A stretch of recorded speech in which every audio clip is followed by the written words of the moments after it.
देखें, आज एक बड़ी डेवलपमेंट हुई है। इतवार के रोज़ अमूमन अदालतों में सुकून होता है, मीडिया का भी अदालतों में इतवार के रोज़ कम ही आता है। लेकिन आज हम खड़े हैं इस्लामाबाद की सेशन अदालत के बाहर। सेशन अदालत वेस्ट में आज़म सवाती को आज लाया गया। इससे पहले आज सुबह जैसे ही हुई तो तमाम मीडिया पर एक ख़बर चली कि आज़म सवाती को फिर से गिरफ़्तार कर लिया गया। एक वीडियो पैगाम उनकी तरफ से जारी किया गया जिसमें वो FIA अहलकारों को अपनी तहवील, अपनी हिरासत जो है वो कर रहे थे, लेकिन इस साथ साथ इस लम्हे को फिल्माया गया उनकी फैमिली के या उनके किसी भी किस्म के कोई मुलाजमीन की जानिब से। और उसमें वो ये कह रहे हैं कि इस बार चलें ये है कि ये एक रिमांड लेकर आए हैं और मैं कानून का एहतराम करता हूँ और इनके साथ जा रहा हूँ। अब चूँकि 24 घंटे में अदालत में पेशी लाजिम होती है और इस कानून के तहत FIA इतवार को जो ड्यूटी जज होते हैं उनके पास उनकी अदालत में यहाँ पर लेके आए। तहरीक इंसाफ के वाइस चेयरमैन शाह महमूद कुरैशी और शफ़कत महमूद, इसी तरह सेनेटर वसीम शहजाद और दीगर जो कायदीन थे, एक बड़ी तादाद यहाँ पर मौजूद रही। और वकला में से बाबर अवान जिन्होंने आज नुमाइंदगी भी की कोर्ट रूम में, वो भी यहाँ पर आए और फैसल चौधरी और दीगर लोग भी यहाँ पर आए। आज़म सवाती के ऊपर जहाँ तक बात है इस मुकदमे की, तो पहले भी उन्हें उनकी उन ट्वीट्स के ऊपर जिन ट्वीट्स में वो पहले ये मामला उस वक्त शुरू हुआ जब उन्होंने जनरल बाजवा को मुबारकबाद पेश की थी कि आपको बहुत मुबारक हो, और उसके बाद ये सिलसिला शुरू हुआ और उनको गिरफ़्तार किया गया FIA की जानिब से। और वो एक लंबा एक ट्रायल चला, उसके बाद फिर उनको रिहाई भी मिली और अब ये एक्सपेक्ट किया जा रहा था कि दोबारा ये गिरफ़्तारी नहीं होगी। लेकिन आज बिलखुसूस एक ऐसे वक्त में उनको गिरफ़्तार किया गया जब रात को रावलपिंडी में एक बड़ा पावर शो हुआ और वहाँ पर आज़म सवाती ने इमरान खान से पहले आखिरी तकरीर जो की, मतलब सेकंड लास्ट स्पीच जो हुई है वो आज़म सवाती की हुई। उसके बाद फिर इमरान खान ने तकरीर की।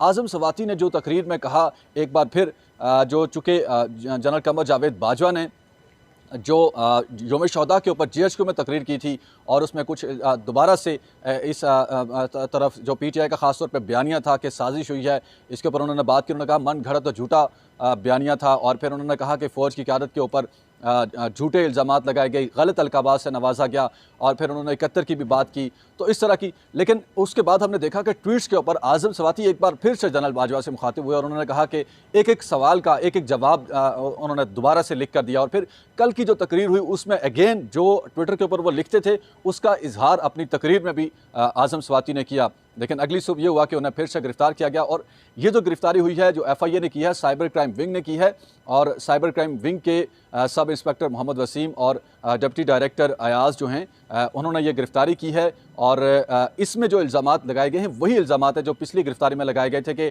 आज़म सवाती ने पाक फ़ौज के सरबराह commander in chief general Bajwa के ऊपर संगीन इल्ज़ामात लगाए गए और तज़हीक आमेज़ बयानात जारी किए हैं जो कि साइबर एक्ट के तहत उनके ऊपर फ़ौरी तौर पर मुकदमा का इसके ऊपर इंदराज होना चाहिए और पीका एक्ट इसके ऊपर लाया गया है। ये वो पीका एक्ट है जो तहरीक इंसाफ जब हुकूमत में थी तो ख़ुद भी इसको पीका एक्ट को लागू करने के लिए बहुत ज़्यादा तगदो करती रही। उस वक्त हम देखते थे कि आज की जो हुकूमत है वो पीका एक्ट के ख़िलाफ़ थी और सहाफ़ी ख़िलाफ़ बोलते थे, सहाफ़ी आज भी ख़िलाफ़ बोलते हैं, लेकिन जो आज की हुकूमत है जो कल की ख़िलाफ़ थी पीका एक्ट के, वो अब इसका इस्तेमाल करती नज़र आ रही है।